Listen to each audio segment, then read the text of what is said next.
Hello friends, नमस्ते, प्रणाम। तो आइए मैं फिर से एक लेकर आ गई हूँ अपने पेज पर। मेरे पेज पर आप लोगों का वेलकम है और आप लोग मेरे गीत को फुल वॉच कीजिएगा। गीत बहुत ही प्यारा है, एक बार ज़रूर सुनिएगा। गारी गीत है।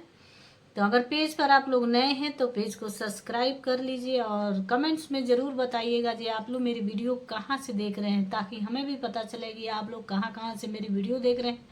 तो आइए सुनते हैं। तनी खाला ए समाधि मटर पनीर। तनी खाला ए समाधि मटर पनीर। तनी खाला लागल बम्फर सिस्टम जनी कर शरम बावे पूरी गरम। तनी खाला ए समाधि मटर पनीर। तनी खाला कहीं चाउमीन रखल बा, कहीं चाट रखल बा। तहरा दीदिया के दुल्हाए से माट रखल बा।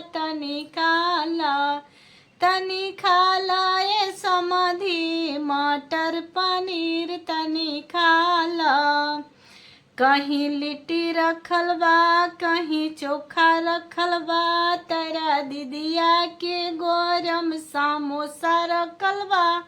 तनी खाला ए समाधि मटर पनीर। तनी खाला कहीं लिट्टी रखल बा, कहीं चोखा रखल बा। तेरा दीदिया के गरम समोसा रखल बा।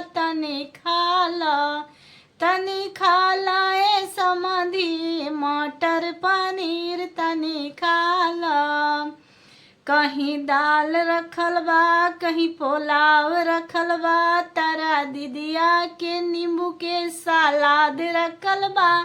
तनी खाला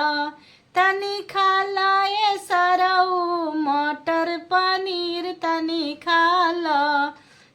खाला ए समाधि मटर पनीर। तनी खाला कहीं दाल रखल बा, कहीं पुलाव रखल बा। तेरा दीदिया के नींबू के सलाद रखल बा।